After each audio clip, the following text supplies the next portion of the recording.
Thank you. We can start this seminar. So, dear delegates, OECD staff and guests, I am delighted to open the STI PI seminar organized by the Productivity, Innovation and Entrepreneurship Division, PI, in the Science, Technology and Innovation Directorate. My name is Rudy Verlhac. I'm an economist in the division working on productivity and business dynamics. I work on the multi-prod and dynam project, which aim at understanding productivity and business dynamics based on microdata available across countries. I will chair this PI seminar, and today we are very pleased to have as our speaker Juan Fernández de Guevara. He will present work conducted at the Valencia Institute of Economic Research. This is joint work with Consuelo Minguez, also present with us today. He will focus on explaining productivity in Spain beyond specialization. In his presentation, Juan will focus on the main determinants of Spain's productivity dynamics, including the relatively low levels of digitalization and investment in intangible assets, the structure of the labor market, on business dynamism, and the role of firm reallocation within sectors. Juan earned his PhD in economics with special honors from the University of Valencia, where he is currently full professor of economics. His research focuses on banking, productivity analysis, and the role of ICT and intangible assets in economic growth. He has served as a consultant for the European Investment Bank, the European Commission, and the United Nations. He's the author of more than 30 books and book chapters and more than 30 articles in leading journals, and he has participated in many international projects. Consuelo, also co-author of the work presented today, holds a master's degree in economics, majoring in international economics from the University of Valencia. She joined Ivie as a researcher in 2017 and has been an adjunct professor at Ivie's Department of Economics Analysis since 2023. She is co-author of several books as well and reports, and has participated in several national and international projects, Dicta, Predict, Digites, funded by the European Union.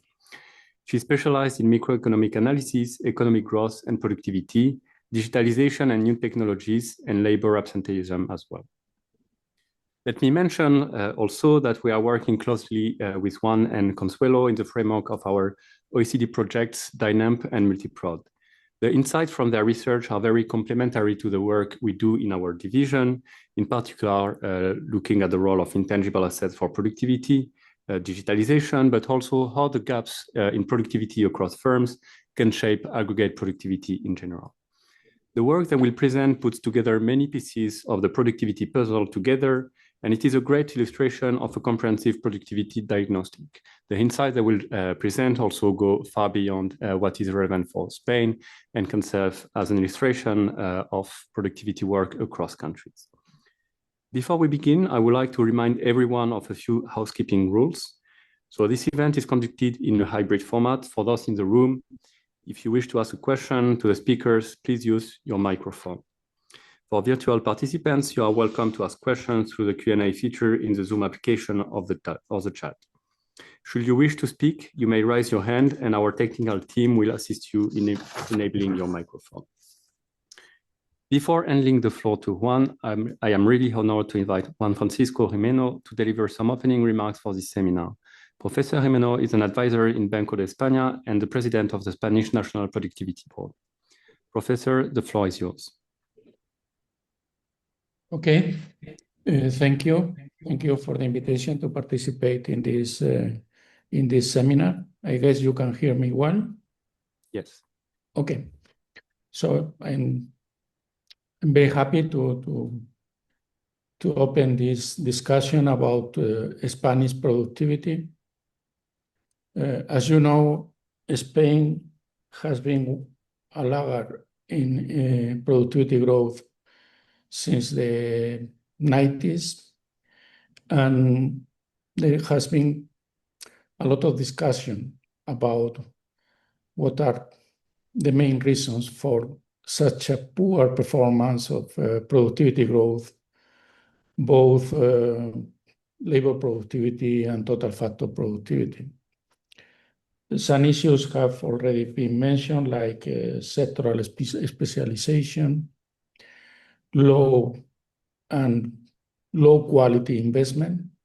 By low quality, I mean a composition of investment biased towards physical, non-technological capital, and not very dynamic firm dynamics, low firm creation, low firm destruction, problems for productive firms to grow due to threshold from fiscal and labor regulations.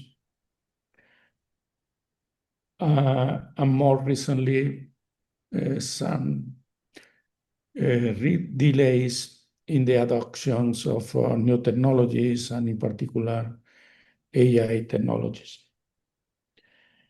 Nevertheless, since 2022, after the pandemic, we are witnessing a slight acceleration of productivity in Spain, with labor productivity growth being now about twice the labor productivity growth that we had during the 2014-2019 period, which was about 0.5%.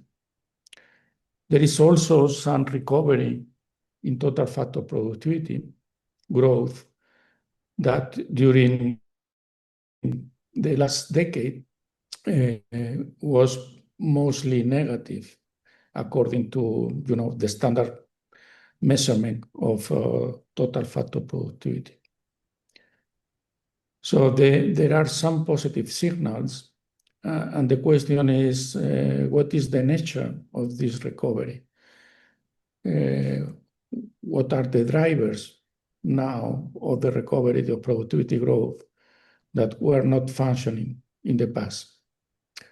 I think that to answer this question, the work by Juan and Consuelo, which I understand is the third annual report of the Observatory on Productivity in Spain that Ivie and Fundación BBVA are running, I think that work goes precisely to these points: digitalisation and adoption of artificial intelligence, technologies, firm dynamics, and investment. So I look forward to the presentation by Juan and Consuelo to learn what is going on recently in Spain and to what extent there are new developments that help to explain the reversal in productivity growth during the last 3-4 years, and to what extent we can expect this reversal to be sustained over time. So thank you very much. I look forward to the presentation. And then I will react with some comments to the presentation. Thank you very much, Professor Jimeno, for your insightful introductory remarks. Now I'm pleased to invite Juan to discuss the reports and this work. Juan, the floor is yours. Thank you.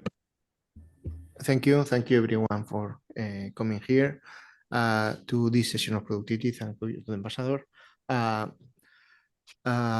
What I want to present here today is a quick overlook of what has been the main drivers of productivity in Spain that are taken from different reports we have produced at Ivie inside a project, the Observatory of Productivity and Competitiveness in Spain, that we are carrying on since 3 years ago.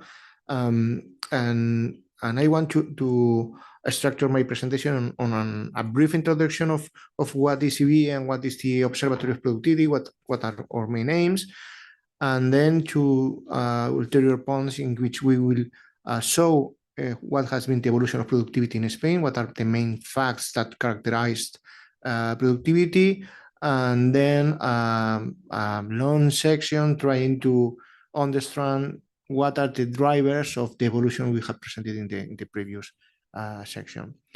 Then a section of conclusion, and if it's time to discuss some policy implication of the results we obtain in the presentation. Well, first of all, who we are. It's nice to always you go to other place to introduce yourself, where do you belong. We come from Ivie, is a company founded in 1990 by the Universitat Valenciana.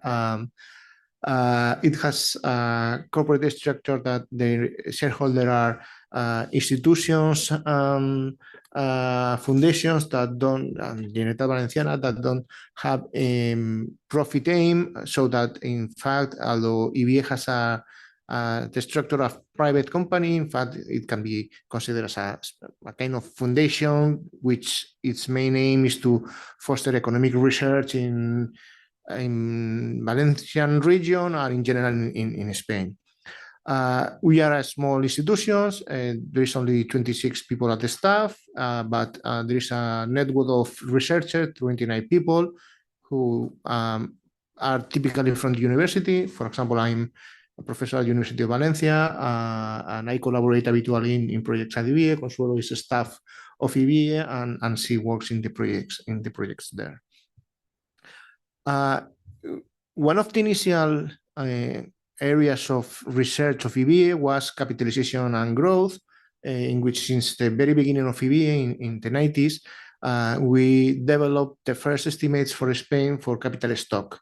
Then we collaborate with the OECD in Matilde Mas, collaborating in the elaboration of the manual. He participated in the elaboration of manual of measuring capital stock and productivity. And since then, we have done different projects related with capitalization and projects related with productivity that finally, 3 years ago, were formalized in a project that is called Observatory of Productivity and Competitiveness in Spain, which is funded by the BBA Foundation. We have a long-term relationship with BBA Foundation and is part of core funding. We decided to launch this observatory to track the evolution of productivity in Spain, which we think is in an area that requires a continuous attention. The observatory is based in 4 pillars. I'm going to go very fast on this. 2 pillars are related with data. We offer a macro database in the spirit of EU claims for the Spanish economy, with a national and regional disaggregation for more than 30 years, offering variables of productivity, labor productivity, capital productivity, and TFP, in addition to the growth accounting decomposition. And we not only offer regional data, but we cross regional dimension, national dimension with industry disaggregation. We offer 33 industries, and for regions, we offer 5 industries. So this the methodology following this database is very close to that of EU claims, so that the data is comparable to this international database. We also pay attention of what is the conjuncture of productivity. We have productivity tracker, in which we use the quarterly data and data on capital produced quarterly to produce the estimation of productivity quarterly, with a disaggregation of 10 industries, following the disaggregation that quarterly national accounts offers. And we want to follow not only the structural characteristic of productivity, but also a way of following the dynamics in the short term of this variable. We also do analysis. We have a series of working papers in which specific topics are dealt in these working papers, but the main part of the analysis is the productivity report, which we have 2 already published. The third one is the one that is under evaluation in this moment by BBVA Foundation, in which we have the core of the report are 2 chapters in which we track productivity in the main traits that are followed systematically, and every year we give continuity to that chapters, and then 3 additional chapters in which we deal with specific topics. In the following one, the one that will be published in probably at the end of this year or beginning of 2026, the topic will be the impact of artificial intelligence on productivity, the regional dimension of productivity in Spain, and the firm's dynamics and the relationship with productivity. This is the topics that will be published soon next year. And the last pillar of the project is based on macroeconomic evidence of productivity that we are working generally with the OECD to include Spanish data in multi-prod and DINEM, and soon will be the first analysis of productivity be published, and we will do analysis in this with this data according to the standards of the projects of multi-prod and DINEM of the OECD. So yeah, let me go now into details of the presentation of the evolution of productivity in Spain, and I want to make an initial assessment in the sense that what I aim in this presentation is just to make a diagnostic and assessment of the evolution of productivity. It's not going to be a technical presentation. It won't be a paper.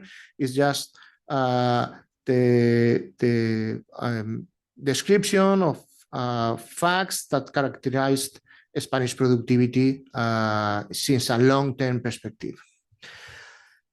To understand what are the main traits of productivity in Spain, we can see in these graphs labor productivity, capital productivity, and the growth of both variables, and we can see different performance in both indicators. First, since the mid-90s, productivity in Spain continuously decreased until the financial crisis and the Great Recession, in which labor productivity growth fast. Then, since 2015, productivity still keeps its growing trend, but to a slower pace. This behavior of labor productivity in Spain is related to what's happening in the labor market, in which we had a labor market quite volatile, in which employment was created fast in expansions and decreased even faster in recessions. Employment was a variable that adjust that firms used to adjust their productive capacity, and that was, we see that counter-cyclical behavior in productivity. However, since 2025, we see a change in the behavior in which Spain grew continuously, but labor productivity remained with positive growth rate. That it was something that we hadn't seen in many years in the past. On the other hand, in capital productivity, we see an opposite behavior since the beginning of the period, a continuous decline in capital productivity that were continuous in the years of the real estate assets, and during the Great Recession, we saw continuously a decrease in capital productivity that only changed this tendency from 2015 onwards, apart from the years of the pandemic, which obviously had a shock that changed this trend. So labor productivity has a counter-cyclical behavior. Capital productivity continuously decreased. 2015, a change in the behavior of both variables with more positive, as Juan Francisco mentioned before, since this year. What about TFP, the evolution of total factor productivity? We see the same, more or less the same pattern of capital productivity, a continuous decrease for 20 years. Spain was a country in which the reduction of productivity has been continuously for a long period. Only in 2015, there was a change in this trend with positive growth, small but positive growth that accelerated to a certain extent after the pandemic. So the main comments of this evolution of productivity is that Spain was a country that in terms of efficiency of the productive system was not at all outstanding, and we have problems in how the country works in terms of productivity. what has been the growth model of Spanish economy? Basically, what we see that Spain had a growth model based on accumulation of factors, particularly labor, who was the main driver of productivity, of GDP growth, also capital, but Spain, during at least until 2015, had a poor performance in terms of efficiency. TFP was systematically negative until that period, and then a change in the last decade. So this is what we can observe in terms of productivity, a negative profile in almost every dimension of productivity in the first part of the long period we analyze, a change in the trend in the last decade. The question is, what are the drivers of this performance in Spain? Both. I will take two steps. First, I will try to focus on what are the main weaknesses of Spanish productivity, and what are the factors that hinder productivity since that long period. And then the last part of the diagnosis will be devoted to make some reflection of what has changed in the Spanish economy that justify this change in the last years. Basically, the evolution of productivity in Spain can be the mix of different factors that all have been playing together, and the factors in which I'm going to talk are first, the composition, investment, and capital, the functioning of the labor market and the dynamics of job quality. I will mention also the management quality in Spain, and in addition to this factor, I will show some indicators of the characteristics of Spanish industry specialization, which play its role in productivity, the level of R&D and innovation, and part of the explanation of why we consider that there's a change in the behavior in the Spanish economy is the existence of a dual economy, that there is a sharp difference between frontier firms or firms that work well and the vast majority of firms who have a less dynamic or less efficient behavior. One of the first questions one can think about Spanish productivity is if the poor performance of productivity is because we had a lack of productivity. And what we see is that is not the case. If we see Spain in the ranking of countries according to productivity, in the right figure, real investment in the international comparison, we see that Spain, from a long time period perspective, has an investment rate, or a growth rate of investment, who is similar to that of other countries. We are in the middle of the European countries in which we had information, and we have a growth of investment above the average European Union, France, Italy, or Germany. So we don't think that the cause of the evolution of productivity in Spain is lack of investment, but rather we think that we have a problem in terms of composition in productivity. We offer data from our macro database on investment, and in capital, we see that Spain, even if we draw residential capital, the figure on the right, we see that Spain has a bias toward building and structures. We have a structure of capital in which those assets which are more relevant according to the current evidence that promotes growth and productivity, such as ICT assets, intangible assets, has a share significantly lower than in other countries. Why? Because during the years previous to the Great Recession, investment in Spain was focused on assets related with building, with dwelling, with structures, who had long services life, that firms that they have to keep these assets in the balance sheet, and drugs the possibility of investment in other assets. Since the recovery after the Great Recession, which is that there has been a process of adjustment in this in investment and in capital, in which those assets in which intangible assets and ICT assets began to have more share in terms of investment and in capital.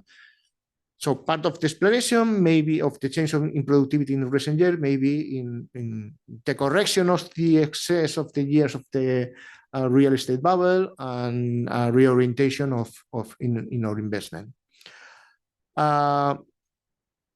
The second area in which we think that we have problems in terms of productivity is how our labor market function.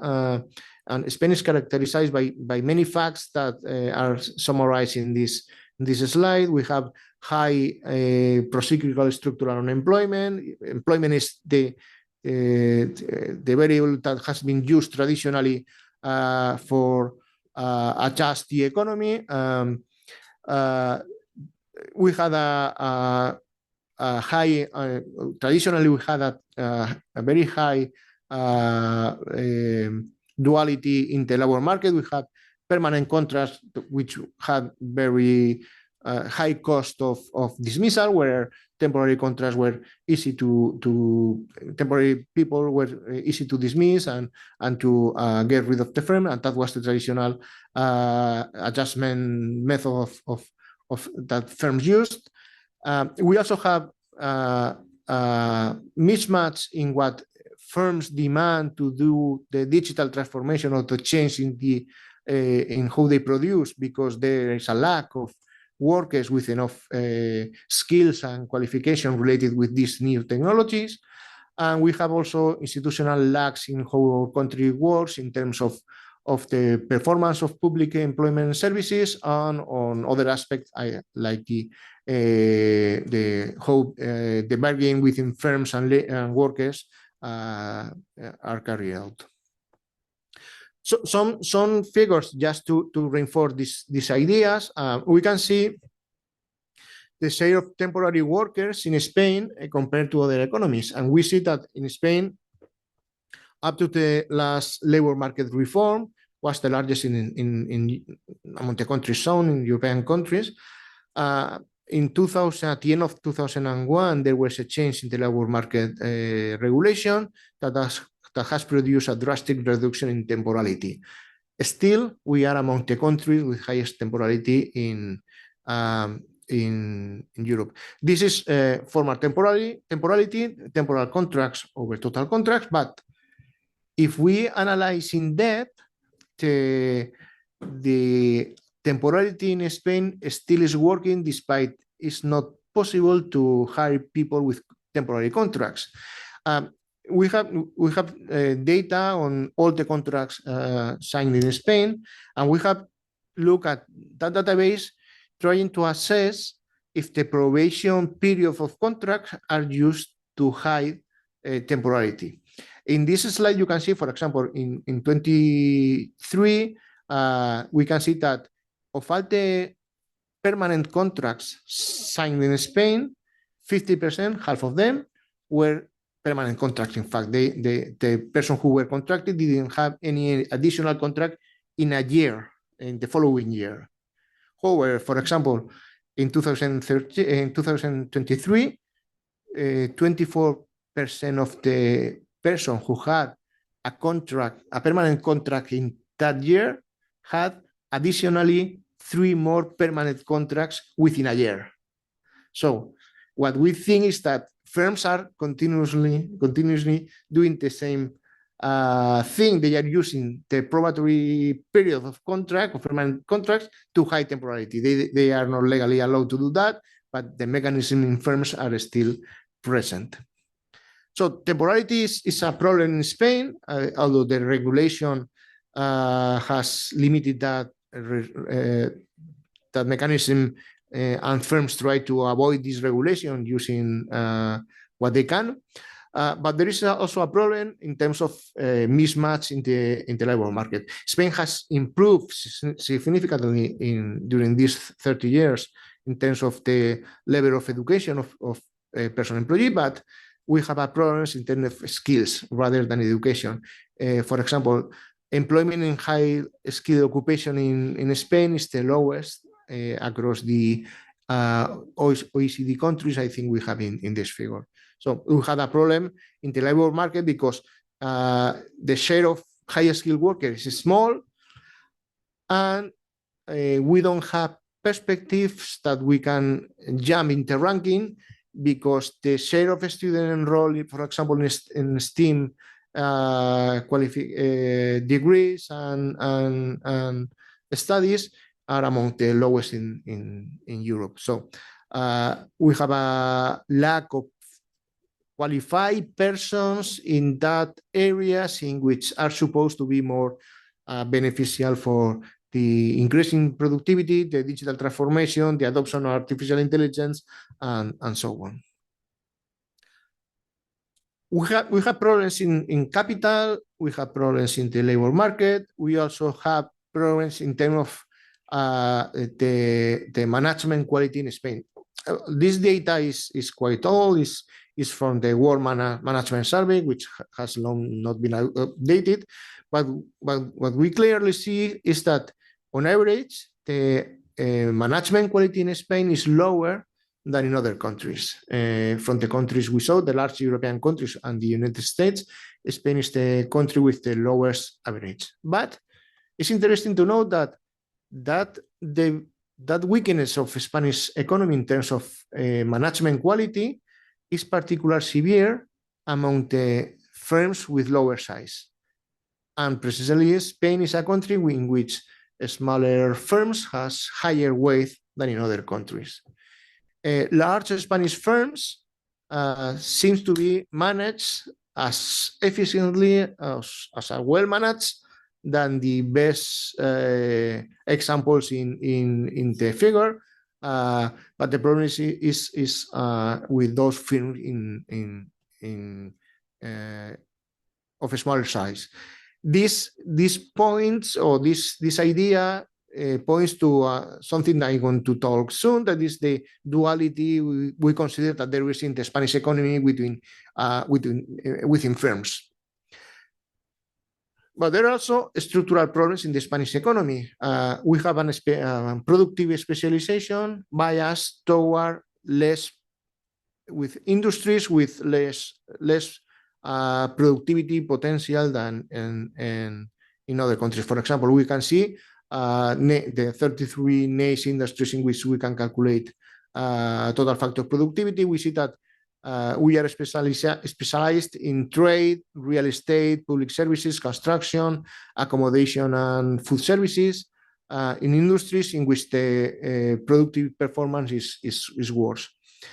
And on the overall period, the change in the specialization, what we call in the shift share, the composition, in what we call the between effect, the structural change, during the whole period, it has had a negative contribution.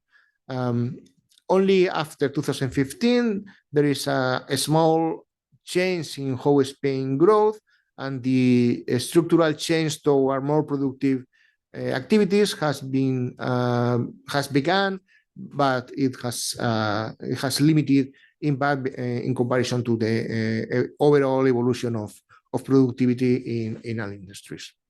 So we are specialized in areas in which productivity is growing less, and we don't do enough effort in terms of R&D or innovation. Spain are among the countries with the lowest share of gross domestic expenditure on R&D, on business expenditure on R&D, and even if we look at innovation activity measured by patents, we see that Spain is at the lower at the queue of countries in terms of innovation measured by patents. So we have also problems in our innovation and our R&D ecosystem to promote productivity.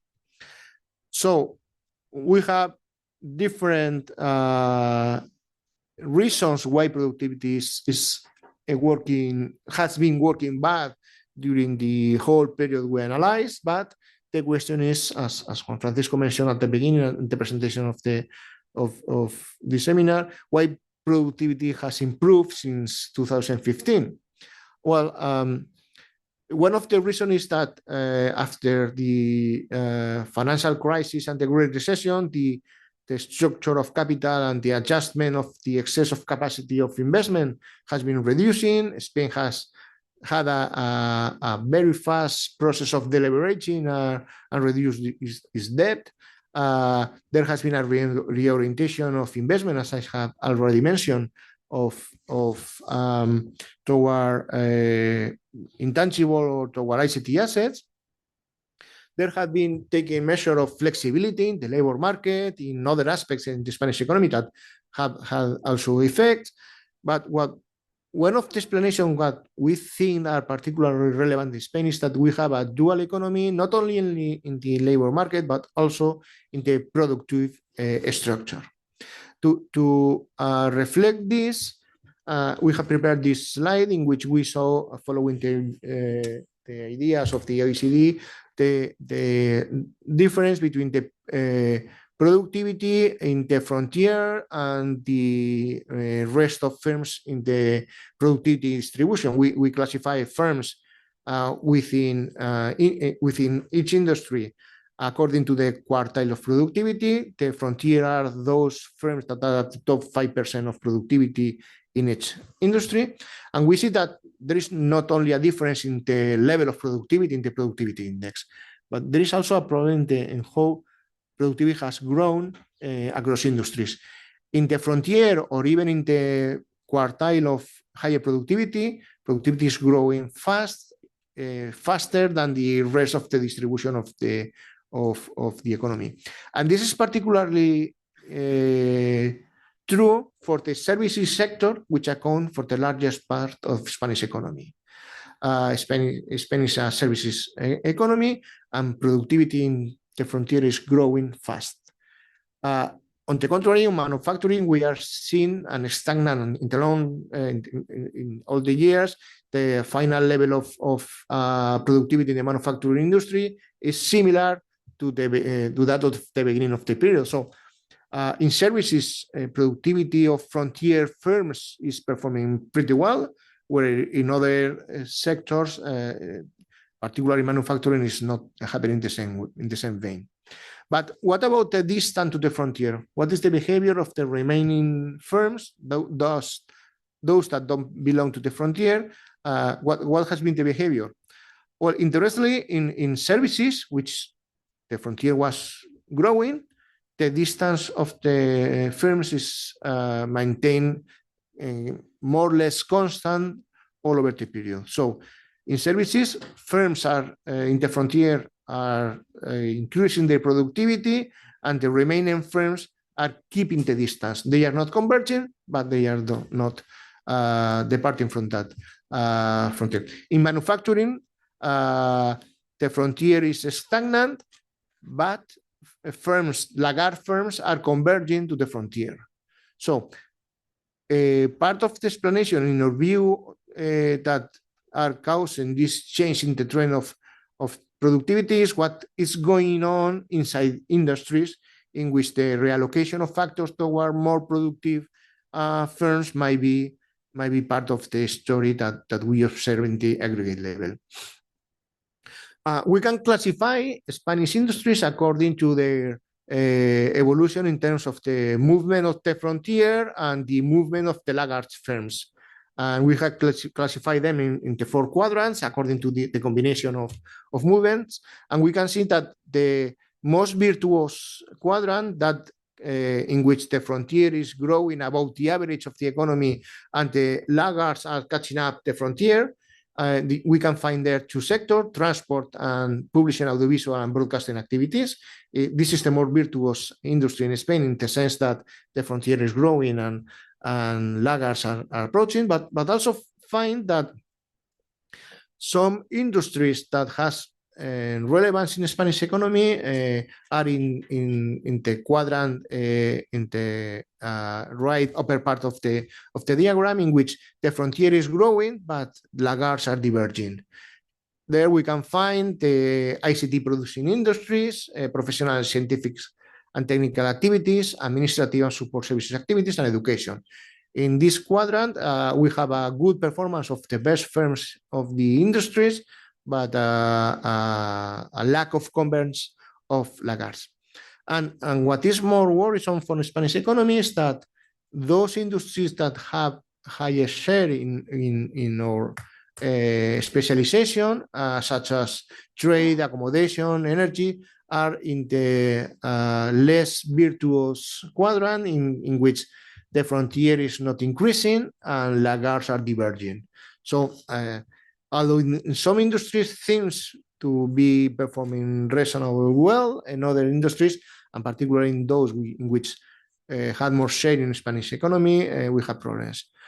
In the manufacturing industries are in the lower left quadrant, in which frontier is decreasing and laggards are catching up due to the worst performance of the frontier. Well, so from our perspective, what is going on inside industries is quite relevant, and the question that maybe rise is the position of firms within the distribution is something static or is dynamic. And what we see here is the transition matrix is what is the probability that a firm that begin in a given percentile of productivity moves to another percentile. And we see that in Spanish an economy with a strong persistence. For example, 63% of laggard firms that are in the last quartile of productivity remains there 5 years later. But also there is persistence in the top quartile of productivity or in the frontier. 70% of firms in the frontier or in the upper quartile of productivity remains there 5 years later. So this transition matrix allows us to point out two relevant things that we've considered are important for the Spanish economy. One is the relevance of laggard firms, which are persistently in the lower end of the productivity distribution. And the second is the need for a stronger business dynamism that allows to this matrix to be sucked and to be to increase the movement of firms across the productivity distribution. Well, regarding laggard firms, we can see in two parts in this graph. One is distressed firm. Distressed firms are those firms that don't make enough profits as to cover financial costs. And zombie firms are the same firms, but that situation is maintained during 3 years. And we see that in Spain, on average, in 2022, the last year we calculated this data, 19% of firms were distressed firms. They were not able to make profits to cover its financial costs. But the percentage reached almost 42% for those firms in the lower part of the productivity distribution. That means, well, in terms of zombie firm, the percentage is 14%. That means, or the main message is that firms in the lower part of the productivity distribution in Spain are not productive, are not profitable, and we think that the mechanism to allow firms to exit to the market will be beneficial for firms. It will be beneficial if non-efficient firms exit the market. And another characteristic of Spanish firms landscape is that we are the only country among the large European countries in which the net creation rate of firms has been continuously negative during the whole period. That means that the firms churn in terms of entry and exit in Spain is not working because the entrance of new firms is not substituting those that disappear. And if we increase firms dynamics, we'll have definitely a positive impact of productivity, because no matter how we see, by industry, by digital intensity, by exposure to artificial intelligence, by size, with a small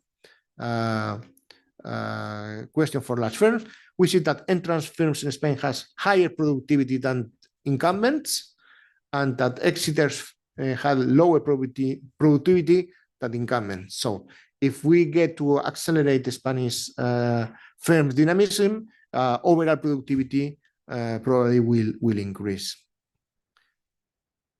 Not only it will be Spanish economy will be benefited from higher firm dynamism, but what we also need is to increase firm growth, particularly between the entrants. What we see, for example, in the right figure on the slide, is the average growth of new firms after 5 years of birth. And we see that systematically in Spain, new firms grow lower than in other countries. Whereas in terms of incumbents, we don't see the same. What we see that Spanish firms grow more than Spanish established firms grow more than in peer countries in expansions, and grow less in recession. The cyclical pattern we observe in productivity, we see that in terms with average growth of firms.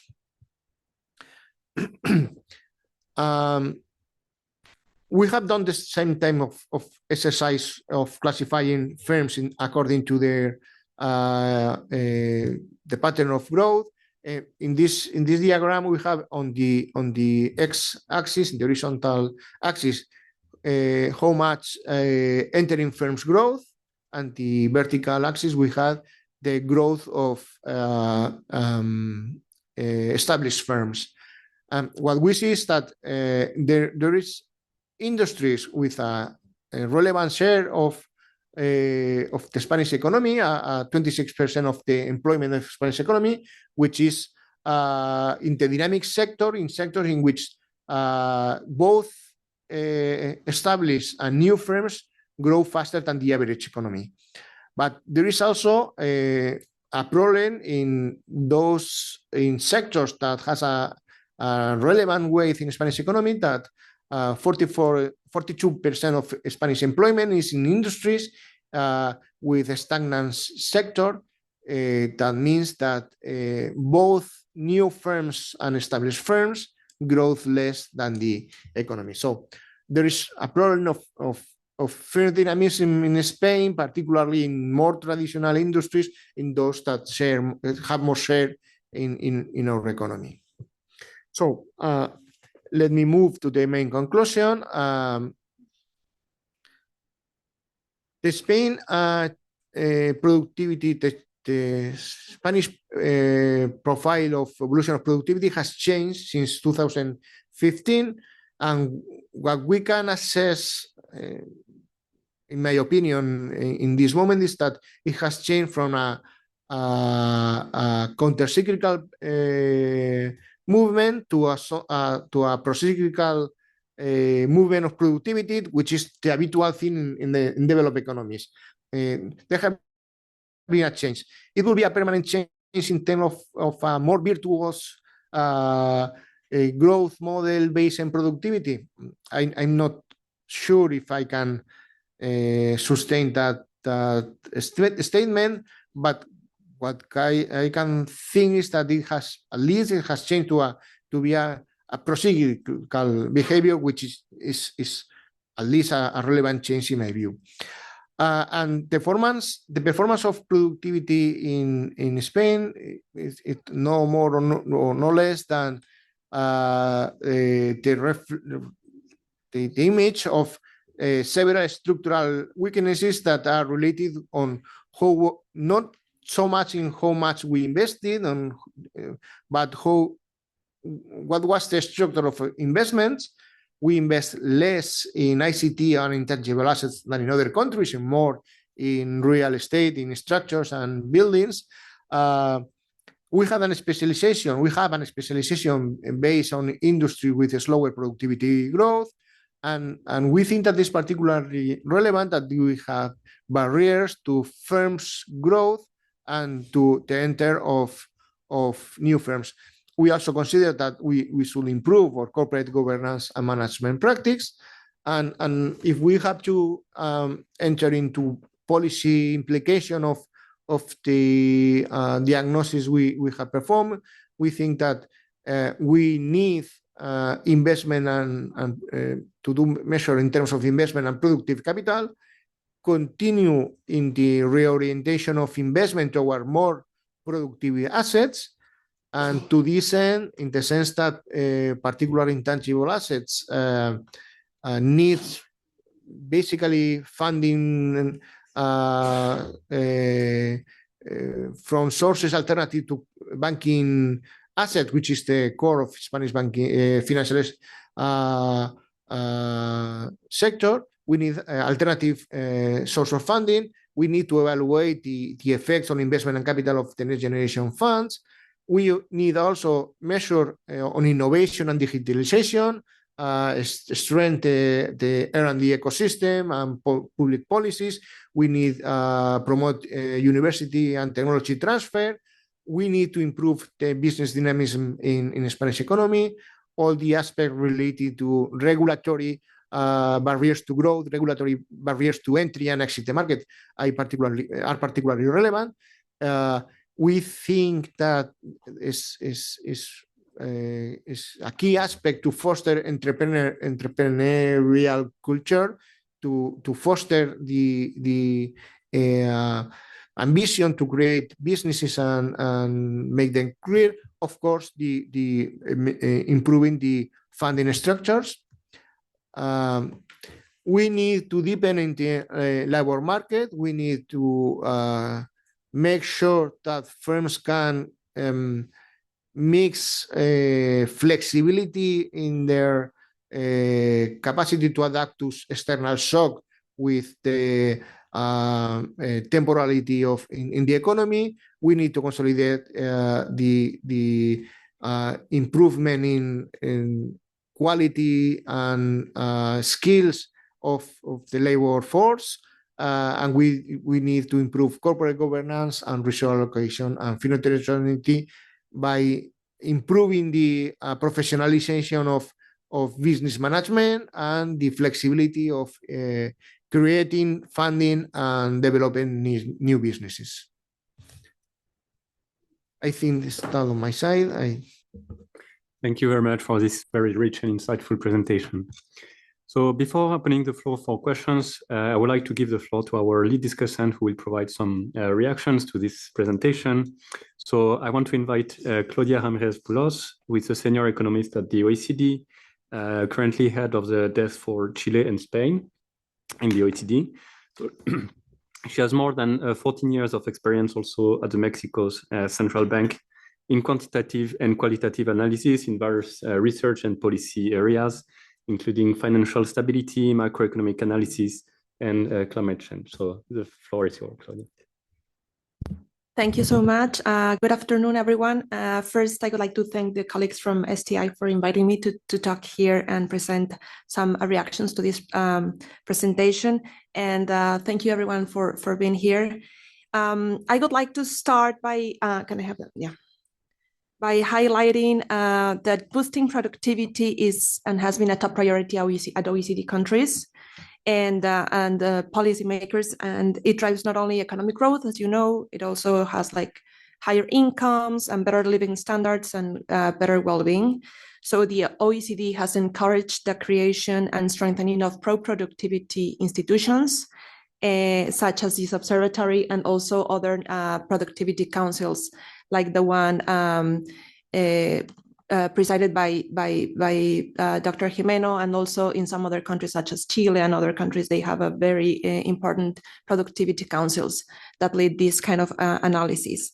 These institutions play a vital role by providing in-depth analysis and facilitating access to firm and worker level data. And this is helpful to inform policy debates and strengthen the economic insights. And it's very commendable, the work of the observatory, facilitating macro data at national and regional level. Productivity tracker, which is a very useful tool, and productivity through a microeconomic lenses, which is also very, very relevant.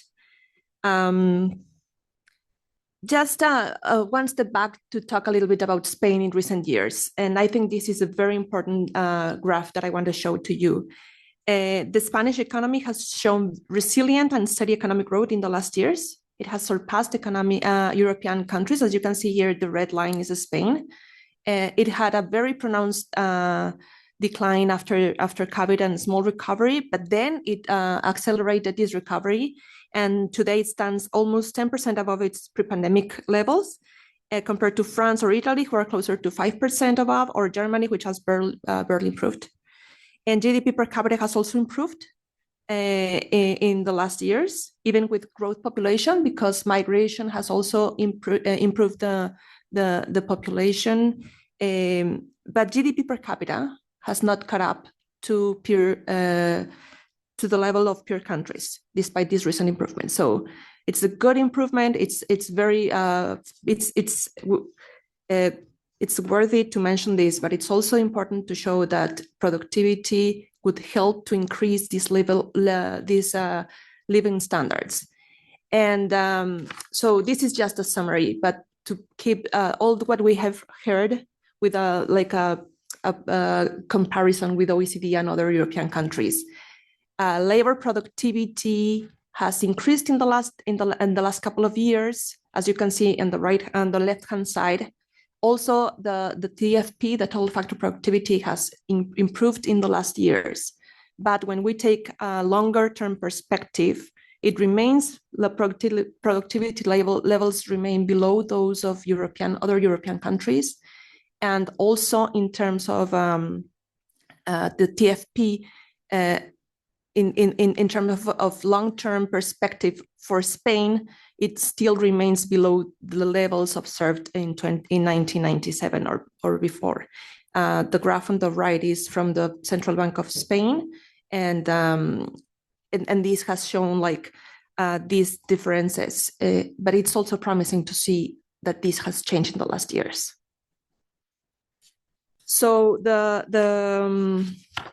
low productivity problem in Spain has been long-standing, widely analyzed, in many opportunities in different fora, at the government, at many institutions such as the OECD. I'm just highlighting here some of these analyses, and I'm also selling a little bit that we are about to also launch the economic survey of Spain. And in economic surveys, we usually look at productivity. It's not only for Spain, in general, for all the countries. But there are also some papers specifically showing this change in productivity in Spain in the last years, and some promising things that are happening in Spain, but also highlighting some of the challenges and opportunities that are still there for the country. And I think that this report that the observatory has provides a very comprehensive analysis on productivity trends. It's evidence-based, very rigorous analysis. It has a multidimensional and comprehensive approach. And I like that it connects competitiveness, innovation, digitalization, human capital, and regional disparities, which are very important in general. And it's transparent and accessible, which is also super important, because it makes all these data sets available for people, the trackers, and also the results. And this provides a very good food for thought, and it's important for us also to use this to use all these tools. So some of the findings of the report you already mentioned a lot, but I'm just gonna focus on these five things. Lagging productivity levels. Spain shows persistently low levels of labor productivity in many sectors, as you have seen. Sectoral composition matters. There is a large share of Spain's economy in relatively low productivity sectors, but it has also some high productivity sectors that are underrepresented. And here, after your presentation, manufacturing, now I should change that, because it's like some specific services, as I've heard, that are the frontier. Human capital and skills are still weak, but I have to say that there have been a lot of improvements, a lot of reforms on the professional formation system, university system, that this has improved the labor capital and the human capital, but there is still a lot of things to do in this topic. The fourth part is institutional and regulatory frictions, and the rigidities in labor markets continue to be important in Spain and for Spanish firms, particularly for small and medium enterprises. In some markets, weak competition could also be a problem. This is not very generalized, but in some markets. And coordination failures can hamper also innovation and diffusion. And of course, the last, but not the least, of course, it's a slow diffusion and frontier technologies, which I think is what you mentioned. It's super important. Even where innovation exists, the spread across firms, especially smaller firms, is often slow, and these limited aggregate gains. And I want to talk a little bit about the Nobel Prize, because this is exactly the opportunity to talk about it. I was very happy to see that they won yesterday when I was preparing this presentation, because this is exactly created this destruction is key. And this is what STI is also doing. So I think this is very, very interesting. Innovation, firm dynamics, and institutional frameworks underpin long-run productivity gains rather than just aggregate accumulation of labor and capital. This is pretty much the summary of this important, well, for us now, it sounds a little bit like, yes, of course, that's obvious. But this is something that we have learned through experience and empirical analysis. And I think this is exactly the very good case that you are doing at the observatory and all these productivity councils. It's important to underpin long-run productivity growth through innovation, firm dynamic, and institutional frameworks.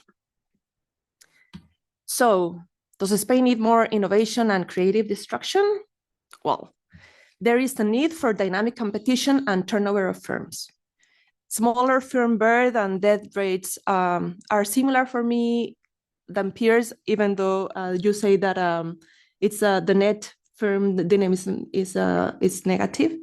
But for something that is very struggling is that the growth of the firms is very low in general in Spain.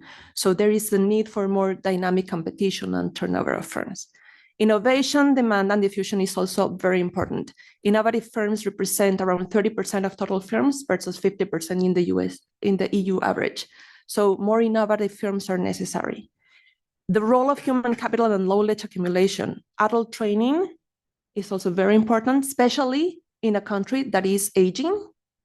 And it's also very important to take into account that people would need to keep on learning and upskilling and reskilling several times throughout their careers.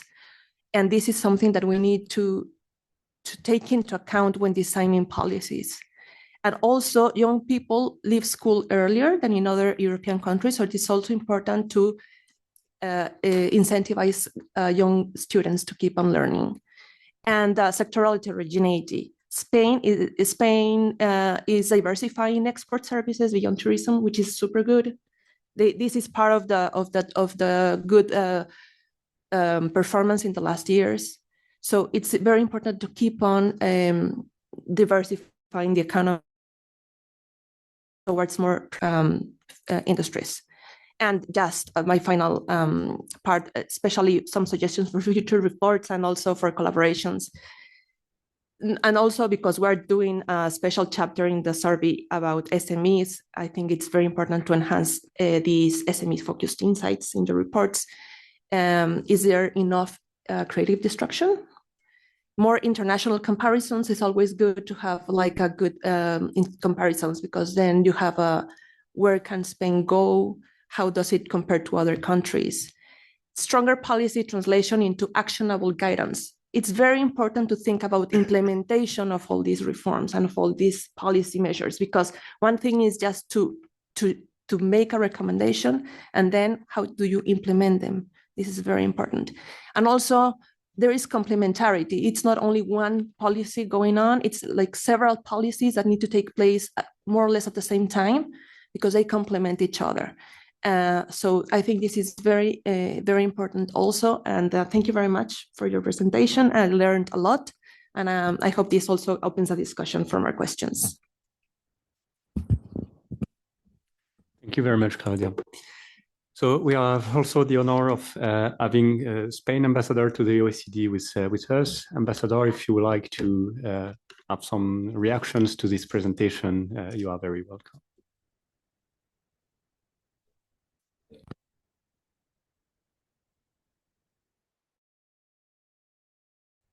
Pour cette présentation, pour moi, c'est très, très important.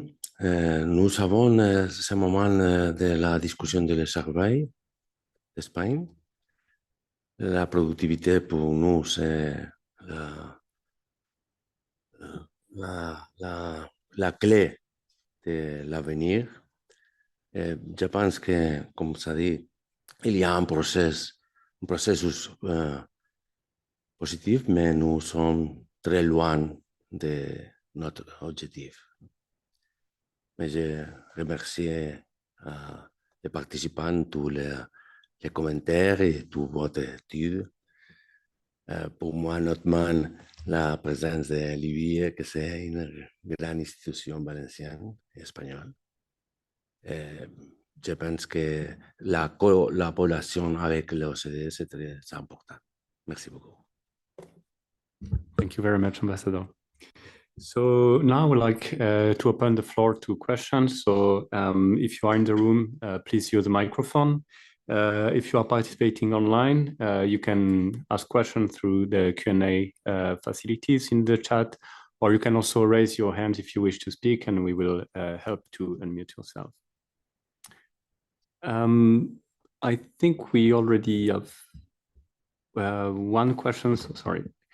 From Belgium, asking if the National Recovery and Resilience Plan has played a role in the labor productivity growth improvement during the most recent period. So if the National Recovery and Resilience Plan has played some role in the recent growth of labor productivity, specifically for the most recent period. I don't know if there are questions in the room. Otherwise, yes, please. Hi, I'm Diego from the Chilean delegation at OECD. Thank you so much for the report. So interesting, and also the main conclusions.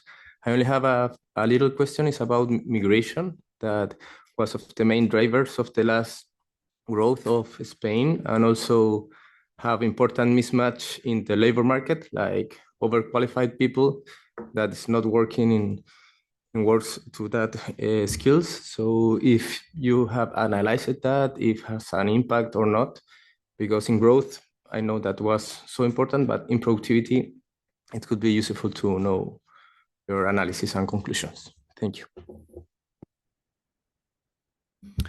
Online we have Professor Jimeno, who would like to react as well. Yeah, thank you. Thank you very much for the presentation and the discussion. I think both were excellent.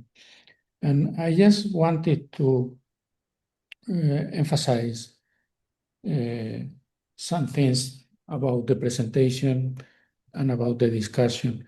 The presentation, when Juan was talking about the drivers of productivity growth, he was mostly referring to symptoms, as I understand it. I mean, reasons why productivity growth in Spain has been weak. And he referred to, the composition of investment, accumulation of human capital, low innovation, and so on. To me, these are mostly the consequences of the main causes of productivity growth. What I mean is that we have low productivity growth because these symptoms, but these are not the fundamental causes of low productivity growth in Spain. Okay? In this regard, I was quite happy that Claudia mentioned the Nobel Prize yesterday, because I agree, it's very, very, very relevant to what we are discussing now, right? And the main concept behind the Nobel Prize yesterday is creative destruction. What you need is firms to overtake previous technologies and innovate and adopt, if not innovating, adopting new technologies. And for a creative destruction, you need basically two things for creative destruction to operate. You need good incentives for entrepreneurs and inventors to, to provide the innovation and the adoption on new technologies that increase productivity, and competition. You need the proper, not too much, not too little competition, so that these incentives provide the profits that keep creative destruction running. Okay, and in the case of Spain, I think that these are the two main problems that could explain low innovation and low adoption of new technologies. On the one hand, the incentives to innovation, because fiscal regulations, labor market regulations, barriers to the allocation of resources for better outcomes, and regulation of competition, product market regulation, which in Spain we have the same problem as in other European countries, which is the conjunction of several layers of regulation, which sometimes do not speak very well to each other. On the top, we have the European regulation, then national regulation, and regional and local regulations. In this regard, the Draghi's and the letter report were very clear to pinpoint that we need better regulation. And better regulation is not either more regulation or less regulation. What we need is better regulation, is a better set of rules governing product markets across Europe. And in this regard, I think that implementation of the Draghi's report is being very, very slow. So let me also mention that the National and Resilience Program, the NGO funds, and so on, the impact on productivity so far has been very moderate. Implementation of these investments is not, in the case of Spain, very, very high. It's true that it's very early to tell, because we need more time to see what has been invested where and the outcome of these investments. But so far, the results are not very promising.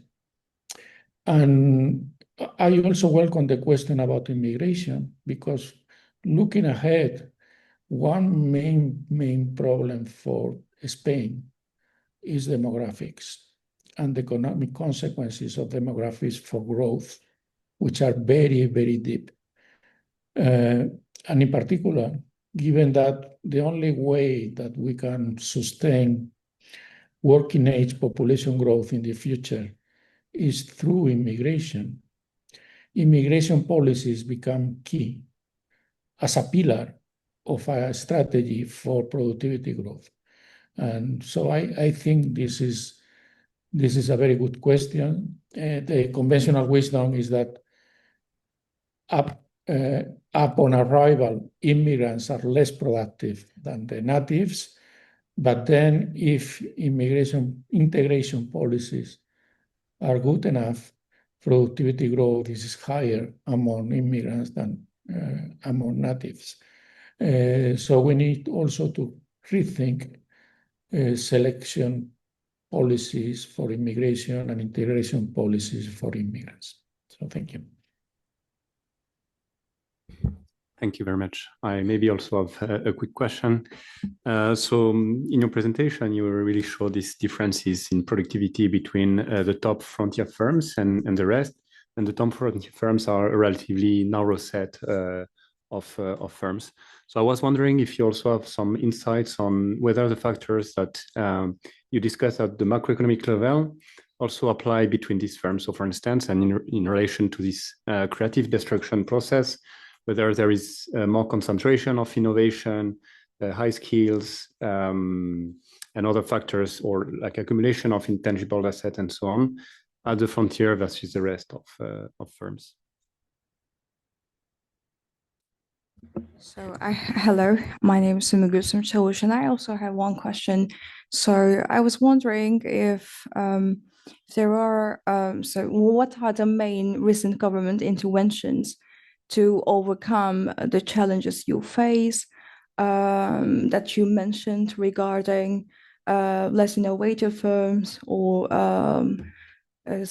skill mismatches in the labor market, and also regarding upskilling or reskilling. So what are the main government interventions, especially towards your industries? Thank you. I think we can take this first set of questions. We still have around 10 minutes. Thank you for all the comments. Thank you for the comment for the audience. I think there is regarding your comment. I think there is things that I have not mentioned, but I think are particularly important. One of them is competition. We have other reports in which we have using also microdata analyze markups and that kind of things. And we see that in Spain there is problem in particular industries, especially in services in which competition has lowered during the recent years. And we see an interesting profile in which industries associated to digitalization has increased market power in the line of recent literature of that the dynamics of the winner takes all and the such a hypothesis that digitalization and innovation generates market power may be happening in Spain, but we also observe that in the less digital industries, particularly in some services, there is market power, particularly associated to more traditional barriers to competition. So, in that sense, even in the case of market power, what we see in other reports is that Spain is also dual. we see the two regimes of market power. In several comments in Juan Francisco and innovation and dynamism are at the core of Spanish problems of productivity. I'm not sure if what I have presented, Juan Francisco, are just symptoms or are both part of the essence of the productivity problem. One at the end, one can improve productivity either because you gain efficiency or you adopt technical progress, or because you gain size, you get scale economies. So the investment in intangibles and ICT assets allows the adoption of technical progress. It's right, it has to go in hand with innovation and adoption of new technologies and R&D and so on. But you also need to gain size and have scale economies to obtain productivity, and that's the point related to the problems of growth in Spanish firms, particularly in SMEs, and how firms growth. And that's particularly a source of productivity. It's not a symptom, but it's part of the problem in our view. I agree that probably it's too soon to evaluate the National Recovery and Resilience Plan. In my understanding, it has had a part in explaining a shock in demand and sustaining aggregate demand. The question is how to relate that to productivity, if the investment or the measure that has been implemented has contributed just to expand demand and allow the growth of Spanish economy, or it has improved productivity. It depends of what are the final destination of the interventions.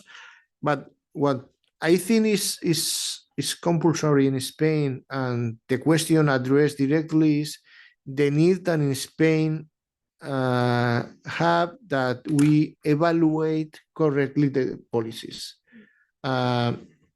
We think that we need a cultural evaluation of policies, and not just launching the policies and let them live, but to evaluate how they are performing. And I think that in Spain we are far from that culture. From Chile, the question of immigration, I'm not a specialist in immigration. Juan Francisco is. I adhere to his question. Sure, in certain areas, one of the story we have learned about the evolution of GDP, per capita GDP, is immigration. That the increase of population in Spain has increased fast in these years, and this has reduced the increase of GDP per capita. But I'm not sure. I'm not a specialist in the effect of immigration. I'm not. I don't think I can say something more concrete. Of course, in Spain we have a lot of regulation, and we need, I agree completely, better regulation, and regulation that is focused on the main problem in Spain. There are problems which are already known, as the lack of innovation, as the lack of R&D, the lack of firm dynamism, but that areas are not in the public debate. The debate is elsewhere. And I think that at least since our perspective in the Observatory of Productivity is to try to address the focus on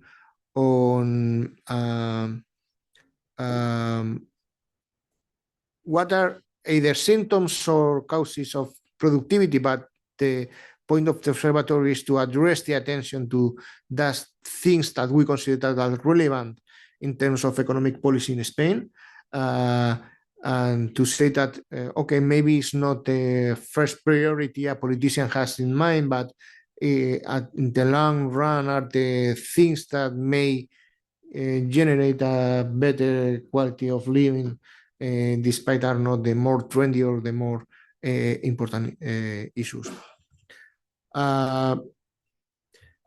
What are the factors, Rudy, about the behind the frontier? We think that in Spain we have firms that are doing well in every single aspects in terms of technology adoption, innovation, but they don't grow enough, and they don't have no relevance in the economy.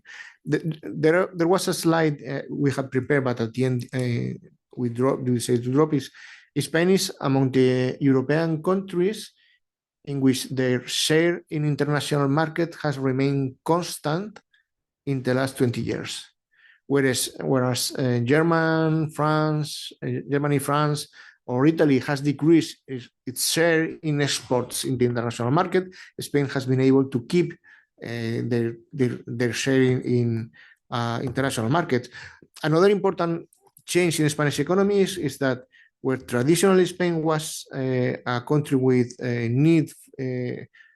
with deficit in the external balance, Spain since the Great Recession has been consistently had a surplus in their current account. So that implies that those firms that are able to get into international market and they have good performance, have opportunity to growth and to have good results. The problem we think is in the other stream of the other part of the distribution, those firms who don't perform well. Recent government measure, there has been a lot of measure from the government. For example, one of the recent measure with a strong impact or who could have potentially have a strong impact in productivity is the issue of the labor market reform. That's something that has affected, as I saw in the figure, but the final effect depends on how firms adapt to this new structure, and I think it's soon to adopt that. There is changes and there is an attempt to improve their R&D ecosystem and to improve, but I'm not sure if they are addressed to the main areas of the problems of dynamism. There were a reform relatively recent about the firm exits, but still it's too soon to evaluate their effects, and there is other measure to improve productivity, but it's still too soon to evaluate. Thank you, and I think it partly answers somewhat a question that we had online from Dirk Pilat, who was asking, are there any policy reforms that can be pointed to in explaining the recent improvements in productivity, or is it more about firms and sectors improving their performance over time? If it's policies, or is it more about firms and sectors improving their performance over time? I think you already alluded to. Yeah, I think it's more a question of firms. I think it's more a question of firms, what's going on inside the market. Of course, first live in a habitat and they are constrained by regulation. But there has been many reforms in these last years, in these recent years. But what we see is a consistent change in productivity, not in all firms that will be addressed by policies, but particularly in those firms that were already doing well. So I think it's a question of how industries are moving inside sectors, inside industries. Thank you very much. I think we arrive at the end of this seminar, so I would like to take this opportunity to thank you again, Juan and Consuelo, to come and present your work here at the OECD. I hope that the discussion and the question also stimulated reflection also on this report. I would like to thank Professor Jimeno for his welcome remarks and Claudia Ramierez Bulos from the OECD for the great discussion. Also, of course, all participants in person and online. So I wish you a pleasant day, and we look forward to welcoming you for another PICE seminar on October 28th, where we welcome colleagues from the World Bank to discuss productivity growth in Europe and Central Asia. Thank you very much.